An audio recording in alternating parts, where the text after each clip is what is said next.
ശരി, ഇലക്ഷനിന്റെ എക്സ്പ്രസ് ശ്രീനഗറിലൊക്കെ യാത്ര തുടരുകയാണ്. കനത്ത മഴയും മണ്ണിടിച്ചിലും മഞ്ഞ് വീഴ്ചയും മൂലം ഒറ്റപ്പെട്ട കശ്മീർ. ജമ്മു ശ്രീനഗർ പാത അടച്ചു. പ്രളയ സാധ്യതയും മണ്ണിടിച്ചിലും മുൻനിർത്തി സംസ്ഥാന ഭരണകൂടം കനത്ത ജാഗ്രത പ്രഖ്യാപിച്ചിട്ടുണ്ട്. സ്കൂളുകൾക്ക് ഇന്ന് അവധി പ്രഖ്യാപിച്ചിട്ടുണ്ട്. സെയ്ഫും അംബാസുമുണ്ട് വിവരങ്ങൾ നൽകാനായി. രണ്ടുപേർക്കും ഗുഡ് മോർണിംഗ്. ഇന്നിപ്പോൾ കാലാവസ്ഥ വളരെ പ്രതികൂലമാണ്. അത്ര സുഖകരമായ വാർത്തകളല്ല അവിടെ നിന്ന് ലഭിക്കുന്നത്. ഇന്ന് മടങ്ങാനിരിക്കുകയാണ് രണ്ടുപേരും. നിങ്ങളവിടെ പെട്ടോ?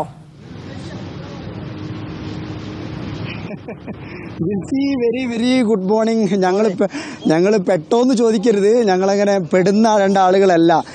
എല്ലാ പ്രതികൂല സാഹചര്യങ്ങളെയും അതിജീവിച്ച് മുന്നോട്ട് പോകണം, അല്ലേ സൈഫു? തീർച്ചയായിട്ടും. അങ്ങനെ ഏതായാലും നിലവിലെ കശ്മീരിലെ സിറ്റുവേഷൻ എന്ന് പറയുന്നത് സത്യത്തിൽ ശ്രീനഗർ കശ്മീർ ഒറ്റപ്പെട്ട ഒരു സ്ഥിതിയിലാണ് ഉള്ളത്. നേരത്തെ ജെൽസി സൂചിപ്പിച്ച പോലെ തന്നെ, അഥവാ രാജ്യത്തിൻ്റെ മറ്റു ഭാഗങ്ങളുമായി റോഡ് വഴി കണക്ട് ചെയ്യുന്ന ജമ്മു ശ്രീനഗർ ഹൈവേ ഓൾറെഡി അടച്ചു കഴിഞ്ഞു.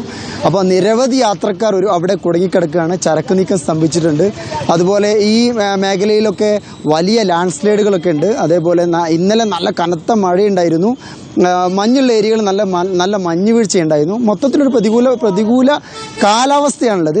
എന്നാൽ ഇന്ന് രാവിലെ കുറെ കൂടി തെളിഞ്ഞ പ്രഭാതമാണ്. ഇവിടെ നമ്മുടെ നാട്ടിലെ പോലെ പെട്ടെന്ന് അങ്ങനെ സൂര്യൻ ഉദിക്കുന്ന ഒരു സിറ്റുവേഷൻ ഒന്നും ഇല്ല. എങ്കിൽ പോലും ആളുകളൊക്കെ പുറത്തിറങ്ങുന്നുണ്ട്. പക്ഷെ ഇന്നലത്തേതിന് വ്യത്യസ്തമായി ഇന്ന് കുറെ കൂടി ശാന്തമാണ് അന്തരീക്ഷം, അല്ല സൈഫു? തീർച്ചയായും പ്രതികൂലമായ കാലാവസ്ഥയും സാഹചര്യവും ഇലക്ഷനെ കൂടി ബാധിച്ചു എന്നുള്ളത് തന്നെ വേണം പറയാൻ. ഇന്നലെ ഞങ്ങൾ സോനാമാർഗ് എന്ന് പറഞ്ഞ ഇവിടുത്തെ ഏറ്റവും വലിയ ടൂറിസ്റ്റ് ഡെസ്റ്റിനേഷനിലേക്ക് പോയിരുന്നു. അവിടെ മലയാളികളായ ബൈക്കേഴ്സ് ഒക്കെ ഒരുപാട് പേർ അവിടെ കുടുങ്ങിക്കിടപ്പുണ്ട്. അവർ ലേയിലേക്കൊക്കെ പോകാൻ വേണ്ടി എത്തിയവരാണ്, നിരവധി പേർ. അവരൊക്കെ ലേയിലേക്ക് കടക്കാൻ കഴിയാതെ, അങ്ങോട്ടേക്ക് യാത്ര ചെയ്യാൻ കഴിയാതെ അവിടെ കുടുങ്ങിക്കിടക്കുന്ന ഒരുപാട് ആളുകളെ കണ്ടു.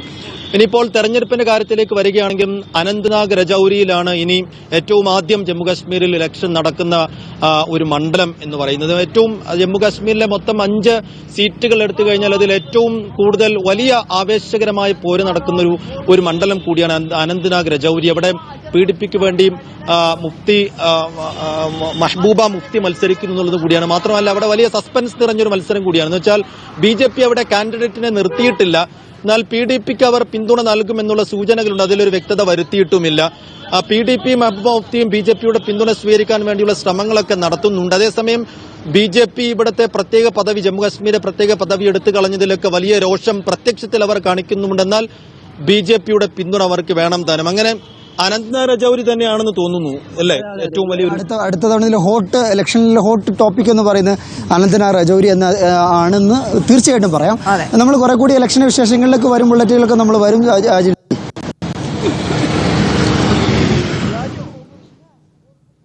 യെസ്, എന്തായാലും ഇലക്ഷൻ അവിടെ കാലാവസ്ഥ പ്രതികൂല കാലാവസ്ഥ ആയതുകൊണ്ട് തന്നെ ഇലക്ഷൻ പ്രചാരണങ്ങൾക്കൊക്കെ അത് മങ്ങലേൽപ്പിച്ചിട്ടുണ്ട് എന്നുള്ളത് തന്നെയാണ്. പക്ഷേ ഇലക്ഷൻ പ്രചാരണ പ്രവർത്തനങ്ങളുമായി മുന്നണികൾക്ക് മുന്നോട്ട് പോയേ പറ്റുകയുള്ളൂ എന്നുള്ളത് കൂടിയാണ്.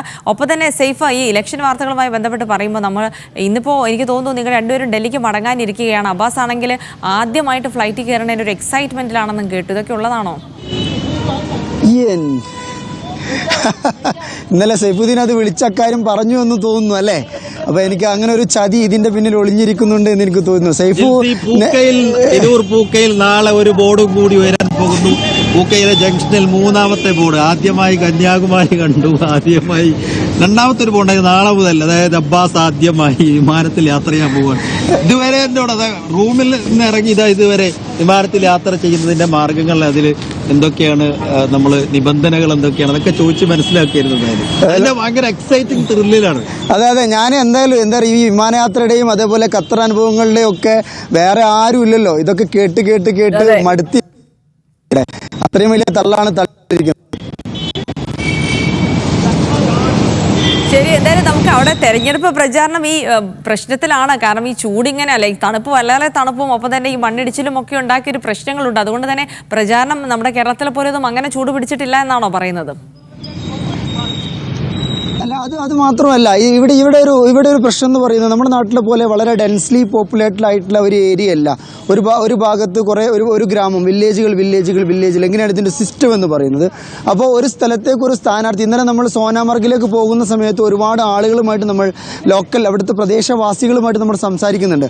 അപ്പോൾ അവരൊക്കെ പറയുന്ന ഒരു കാര്യം, ഇവിടെ സ്ഥാനാർത്ഥികൾ ആരും എത്തിയിട്ടില്ല, ഈ ഭാഗങ്ങളിലേക്ക് വന്നിട്ടില്ല എന്ന് പറയുമ്പോൾ ഇതിൻ്റെ ഡെമോഗ്രഫി അത്ര വ്യത്യസ്തമാണ്. അങ്ങനെ ഹില്ലി ഏരിയയാണ്, താഴ്വരയാണ്, അതുപോലെ ഇടയിലുള്ള ചെറിയ ചെറിയ റോഡുകളേ ഉള്ളൂ, പ്രധാനപ്പെട്ട ഒരു ഹൈവേ ഉള്ളൂ. തീർച്ചയായിട്ടും അതിന്റെ ഒരു ജിയോഗ്രഫി കൂടെ വളരെ പ്രശ്നമാണെന്നാണ് അബ്ബാസ് പറയുന്നത്. ശരി അബ്ബാസ്, എന്തായാലും കൂടുതൽ വിശേഷങ്ങൾ നമുക്ക് വരും ബുള്ളറ്റിനുകളിൽ കാണാം. കൂടുതൽ ആളുകളുടെ പ്രതികരണങ്ങളൊക്കെ തേടും. നിങ്ങൾ യാത്ര തുടരും. ഓക്കെ, ഞങ്ങൾ മറ്റു വാർത്തകളിലേക്ക് കൂടെ പോവുകയാണ്.